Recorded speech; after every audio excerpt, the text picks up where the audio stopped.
Dear brothers and sisters in the Lord, ప్రభునందు ప్రియమైన సహోదర సహోదరులారా, today's verse for our meditation is taken from the book of Jeremiah chapter 30 verse 17. ఈ దినము మన ధ్యానం కొరకై తీసుకున్నటువంటి వచనము ఇర్మియా గ్రంథము 30వ అధ్యాయము 17వ వచనం. I'll restore health unto thee and I will heal thee of thy wounds. అయితే నేను నీకు ఆరోగ్యమును కలగజేసేదను, నీ గాయములను మాన్పెదను.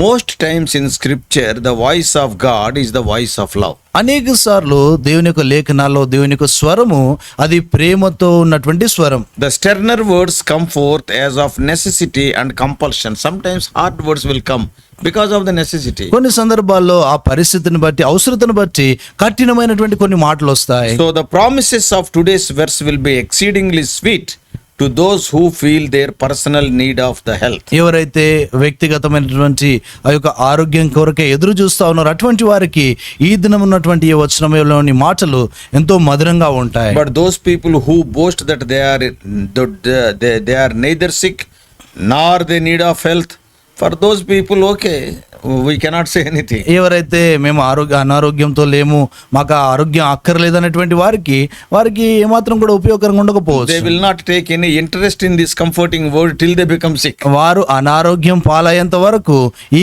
ఆదరణపూరితమైనటువంటి మాటలు ఎటువంటి ఆదరణ వారు పొందలేరు. When we look at the life of the prophet Jeremiah, మనం ఇర్మియా ప్రవక్త యొక్క జీవితాన్ని చూసినప్పుడు he was called as a prophet by the Lord when he was quite young. ఆయన చాలా చిన్నవాడిగా ఉన్నప్పుడే దేవుడు ఆయన ప్రవక్తగా పిలిచాడు. Maybe he may be around 20 years. బహుశా ఆయన 20 సంవత్సరాల వయసులో ఉండొచ్చు. He was the son of Hilkiah who lived in Anathoth. అనాతోతులో నివసించినటువంటి హిల్కియా యొక్క కుమారుడు ఇర్మియా. It is something 3 miles north east of Jerusalem. యెరూషలేమునకు ఈశాన్యముగా చూస్తే అదొక 3 మైళ్ళ దూరంలో ఉంది. Like Jesus, యేసు ప్రభువు వారి వలె Jeremiah faced persecution and rejection from his own people. ఇర్మియా ప్రవక్త తన సొంత ప్రజల నుండి హింసను ఆయన పొందుతూ వచ్చినాడు. The relatives also rejected him because of the message he preached. ఆయన ప్రకటించినటువంటి వర్తమానమును బట్టి ఆయన బంధువులు కూడా ఆయనని తృణీకరించినారు. He prophesied more than 40 years. ఆయన దాదాపు 40 సంవత్సరాల కంటే ఎక్కువగా ప్రవచించాడు. Judgment was the central theme of Jeremiah's preaching. ఇర్మియా యొక్క బోధల్లో ఆయన ప్రకటనలో చూస్తే ఎక్కువ శాతం దేవుని యొక్క తీర్పులే ఉంటా వచ్చాయి. So in the 40 years preceding Judah's exile to Babylon, ఈ యొక్క యూదా వారు ఆ యొక్క బబులోను యొక్క చెరలోనికి వెళ్ళిన 40 సంవత్సరాలు before that, దానికంటే ముందుగా Jeremiah was a lone voice of the coming judgment. He was the only person who was speaking of the coming judgment. ఇర్మియా ప్రవక్త ఏకైక ప్రవక్త, ఆయన మాత్రమే రానున్నటువంటి ఆ యొక్క తీర్పును గూర్చి చెప్తా ఉన్నటువంటి ప్రవక్త. Now the nation was guilty of idolatry. ఇప్పుడు దేశంలో చూస్తే విగ్రహారాధన ఉంది. They lost the fear of God and the holy law. వారు దేవుని యొక్క భయమును పోగొట్టుకున్నారు, ధర్మశాస్త్రం యొక్క భయం పోగొట్టుకున్నారు. However, Jeremiah's preaching was not without hope. అయితే ఇర్మియా యొక్క బోధలు, ఆయన యొక్క ప్రకటన ఏమాత్రం నిరీక్షణ లేకుండా లేవు. He prophesied that the days of captivity of God's people in Babylon would eventually will come to an end. దేవుని యొక్క ప్రజలు బబులోను యొక్క చెరలో ఉండేటువంటి ఆ యొక్క సమయము ఖచ్చితంగా దానికి ఒక ముగింపు ఉంటుందని చెప్తా He వచ్చాడు. also prophesied that Babylon, it is the instrument God used to judge the Jews. ఆయన ఈ సంగతి కూడా ప్రకటిస్తా వచ్చాడు. ఏంటంటే యూదులను సరిచేయటానికి దేవుడు బబులోను చెరను ఆయన ఉపయోగిస్తున్నాడు అన్నాడు. But God is going to utterly destroy Babylon also. అయితే అదే సమయంలో దేవుడు బబులోను సమూల నాశనం చేస్తాడు. So the prophet announced the promise for the future. ఈ యొక్క ప్రవక్త భవిష్యత్తు కొరకైనటువంటి వాగ్దానం ఆయన చెప్తున్నాడు. Prior to the Babylonian captivity, బబులోను యొక్క చెరకు వెళ్ళటానికి ముందుగా Judah's religious and political leaders were all corrupt. యూదాలో ఉన్నటువంటి యొక్క రాజకీయ పరమైన తర్వాత మత సంబంధమైనటువంటి నాయకులంతా కూడా చెడిపోయి ఉన్నారు. The prophets no longer proclaimed the words of God. అక్కడ ప్రవక్తలు ఏమాత్రం కూడా దేవుని మాటల వారు ప్రకటించడం And లేదు. the political leaders of that day no longer defended the cause of justice. రాజకీయవేత్తలు కూడా న్యాయం గురించి వారు ఏమాత్రం మాట్లాడడం లేదు. Although Jeremiah was prophesying the captivity of Judah, ఇర్మియా ప్రవక్త యూదా వారి యొక్క చెరను గురించి ప్రకటించినా he knows also that after 70 years the people will return to their homeland. ఆ 70 సంవత్సరాల కాలము చెర తర్వాత దేవుని యొక్క ప్రజలు తిరిగి తమ ఇంటికి వస్తారు అనేటువంటి సంగతి ఆయనకు తెలుసు. From Jeremiah chapter 30 onwards, ఇర్మియా గ్రంథం 30వ అధ్యాయం మొదలుకొని for few chapters the theme of hope and encouragement runs through. కొన్ని అధ్యాయాల్లో చూస్తే ఈ యొక్క నిరీక్షణ, ప్రోత్సాహానికి కొరకైనటువంటి మాటలు కనబడుతూ ఉంటాయి. suffering of God's people will almost be more than they can bear. దేవుని యొక్క ప్రజల యొక్క శ్రమ చూస్తే వారు సహించేదానికంటే కూడా అధికంగా ఉంటుంది. But God assures them that it will not last indefinitely. అయితే దేవుడు వారికి ఏం నిశ్చయపరుస్తున్నాడంటే అది ఎల్లకాలం ఉండేది కాదు. We can read it from verses 4 to 7. 4 నుండి 7 వరకు చదవచ్చు. He will release them from bondage. ఆయన బంధకాల నుండి వారిని విడిపిస్తాడు. And he gives them independence and peace. వారికి స్వాతంత్రమును సమాధానం అనుగ్రహిస్తాడు. Nations who have oppressed Judah will be destroyed. యూదా వారిని అనగదొక్కినటువంటి ఆ యొక్క రాజ్యాలన్నీ కూడా నాశనం And చేయబడతాయి. God will not destroy Judah. దేవుడు యూదా వారిని నాశనం చేయడు. He will discipline Judah because of his sin, its sins. వారి యొక్క పాపను బట్టి యూదా వారిని దేవుడు క్రమశిక్షణ పరుస్తాడు. But when people repent, ప్రజలు he పశ్చాత్తాపడినప్పుడు will re-establish them as a nation. ఆయన మరొక పర్యాయంలో వారిని ఒక రాజ్యముగా వారిని స్థాపిస్తాడు. Jerusalem will be rebuilt. యెరూషలేం తిరిగి కట్టబడుతుంది. And the former power and prosperity will be restored. మునుపున్నటువంటి ఆ యొక్క అధికారము తర్వాత ఆ యొక్క ఉన్నటువంటి అభివృద్ధి అంతా కూడా మరలా The సమకూర్చబడుతుంది. streets of the city will be full of rejoicing ఆ again. పట్టణంలో ఉన్నటువంటి వీధులన్నీ కూడా మరొక పర్యాయం ఆనందంతో The నింపబడతాయి. people will once again worship the true God sincerely. ప్రజలందరూ మరొక పర్యాయము నిజమైనటువంటి దేవుని యథార్థంగా సేవిస్తారు. So there are many applications to these prophecies of Jeremiah. ఇర్మియా యొక్క ఈ ప్రవచనానికి అనేకమైనటువంటి అన్వయింపులు ఉన్నాయి. We know that Judah was the southern kingdom యూదా వారు ఈ యొక్క దక్షిణ ప్రాంతం ఉన్నటువంటి రాజ్యము, and Israel was the northern kingdom. Israel వారు చూస్తే ఈ యొక్క ఉత్తర ప్రదేశంలో ఉన్నటువంటి ఆ యొక్క రాజ్యము. The promise is that the Lord will bring them again from their captivity. దేవుడు ఇచ్చినటువంటి వాగ్దానం ఏంటంటే మరొకసారి ఆ చెర నుండి ఆయన బయటికి తీసుకొని That is the వస్తారని. captivity of his people, both Israel and Judah. అది ఇశ్రాయేల్ ప్రజలు యూదా వారు ఉన్నటువంటి ఆ చెరలో నుండి విడిపించటము. That means దాని ఒక అర్థము one day both the kingdoms will come back and united people. ఒక దినాన ఆ యొక్క రెండు రాజ్యాలు కూడా ఐక్యముగా వారు తిరిగి వస్తారు. Yes, many attempted to spiritualize this promise అనేక మంది ఆత్మీయంగా ఈ యొక్క వచనాన్ని అన్వయించుకోగోరారు. and they wanted to relate it to the return of people to Jerusalem under the leadership of Zerubbabel, Ezra and Nehemiah. Zerubbabel, Ezra, Nehemiah వారి యొక్క నాయకత్వంలో ప్రజలు ఆ యొక్క యూదా యెరూషలేమునకు రావటాన్ని గురించి వారు చెప్తూ వచ్చారు. Of course, this is also true, అది కూడా వాస్తవమే. but this promise goes much deeper and further. అయితే ఈ యొక్క వాగ్దానం ఇంకెంతో లోతైనటువంటి వాగ్దానము. And this is promise which is going to be fulfilled literally in the lives of Israel and Judah.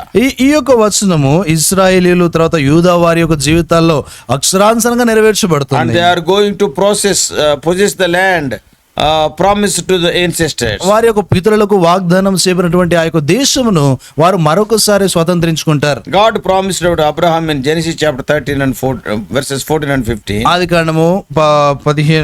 13వ అధ్యాయంలో దేవుడు అబ్రహాంతో చేసినటువంటి వాగ్దానమును And we can see them in verses 14 and 15. 14-15 వచనాలు మనం ఆ మాటలు And చూడొచ్చు. also in 17:8, 17వ అధ్యాయం 8వ వచనంలో కూడా we can see that promise. ఆ వాగ్దానాలు మనం చూడొచ్చు. So the promise has in view a final regathering of God's people to the promised land. ఈ యొక్క వాగ్దానం ఏం సూచిస్తా ఉందంటే దేవుని యొక్క ప్రజలు మరొక పర్యాయం ఆ వాగ్దాన దేశాల్లోనికి మరల రావటం, దాన్ని And it స్వాధీనపరచుకోవటం. is yet to be taken place. అది ఇంకను జరగాల్సినటువంటి కార్యము.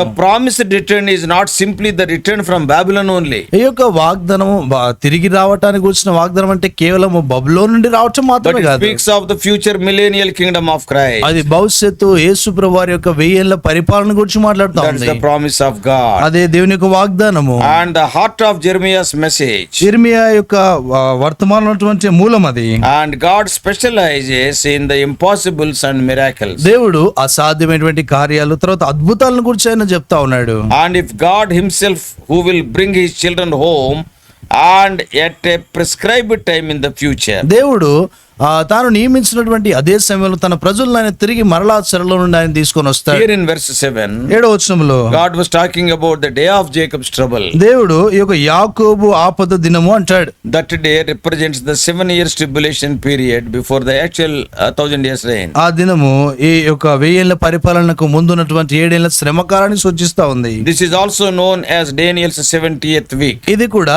దానియేలు యొక్క 70వ వారం అని కూడా The సూచించబడుతుంది. situation today for the Jewish people is that they are still scattered and away from their own land. ఈ దినం ఉన్నటువంటి పరిస్థితి ఏంటంటే యూదులు ప్రస్తుతము తమ సొంత దేశంలో ఉండకుండా వారు ప్రపంచమంతా చెదిరే ఉన్నారు. Slowly they are returning to the promised land. నెమ్మదిగా వారు తమ వాగ్దాన దేశంలో తిరిగి వస్తూ ఉన్నారు. If you know the latest happenings ప్రస్తుతం జరుగుతున్నటువంటి సంఘటనలు మీరు ఎరిగింటే in the month of April and this May, April May మాసములో yes, many people they return to the promised land. అనేక మంది తమ వాగ్దాన దేశంలో వారు తిరిగి తిరిగి వచ్చారు. Even from India, భారతదేశం నుండి కూడా the Israeli parliament has provided much money to take back nearly 5,000 people from the tribe of Manasseh from Manipur. Manipur ప్రదేశంలో నుండి మనష్య గోత్రానికి చెందిన 5,000 మందిని తిరిగి ఇస్రాయెల్ దేశానికి తీసుకుని వెళ్ళటానికి ఈ యొక్క ఇస్రాయెల్ పార్లమెంట్ వారు ఎంతో డబ్బును చెల్లించారు. But కానీ today the country Israel is hated by almost every nation on the earth. ఈ భూమి మీద ఉన్నటువంటి ప్రతి దేశము కూడా ఇస్రాయెల్ దేశాన్ని వారు ద్వేషిస్తా ఉన్నారు. Her allies are few and decreasing every day. వారి యొక్క సంబంధాలన్నీ కూడా దినదినం తగ్గిపోతూ ఉన్నాయి.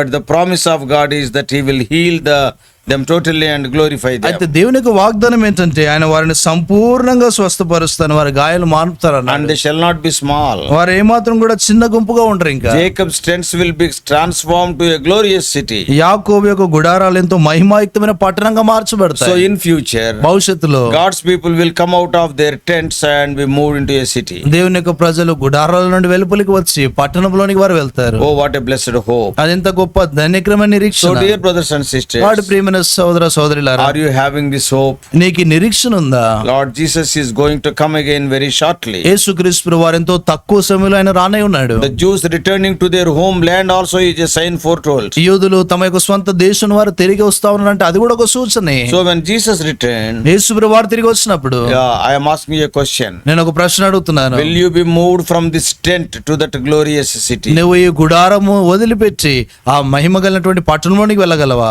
If you are not having this hope, నీకు ఈ నిరీక్షణ లేనట్లయితే be born again today, ఈ దినాన్ని తిరిగి జన్మించు. believing in Lord Jesus. యేసు ప్రభువానందు విశ్వాసం ఉంచు. The city is only for His redeemed children. ఆ పట్టణం కేవలం ఆయన విమోచించిన వారి కొరకే. Be washed in the precious blood of Christ. యేసు ప్రభువారికి అమూల్య రక్తంలో కడగబడు. You can also have this new hope. నీకు కూడా ఈ యొక్క నూతన నిరీక్షణ కలిగి ఉండొచ్చు. May God help you. దేవుడు నీకు సహాయపడును గాక. Let us pray. ప్రార్థన చేస్తాం. Loving Heavenly Father, ప్రేమగల పలుకుడు మా తండ్రి, how gracious God. మా కృపగలటువంటి దేవా, From the book of Jeremiah, so many things you are teaching unto us, not only today, Lord, during this month. ప్రభు తండ్రి, ఇర్మియా గ్రంథంలో నుండి అనేకమైనటువంటి విషయంలో ఈ దినం మాత్రమే కాకుండా ఈ నెలంతా మాతో మాట్లాడుతూ ఉన్నావు. Help us, O Lord, help us, O Lord, to understand these things, ప్రభు ఈ సంగతులు గ్రహించినట్లు మీరే సహాయపడండి. and we may live accordingly. ప్రభు దాని ప్రకారం జీవించినట్లు Bless సహాయపడండి. our dear hearers మా ప్రియులు ఎవరైతే వింటున్నారో వారిని దీవించండి. and guide us throughout this day. ప్రభు ఈ దినమంతటి కొరకే మీరు మమ్మల్ని నడిపించండి. In Jesus' precious name we pray. యేసు ప్రభు అమూల్య నామమున ప్రార్థించి వేడుకుంటున్నాము తండ్రి. ఆమేన్. God bless you all. Please subscribe for more spiritual messages to the YouTube channel John Victor Telugu Messages.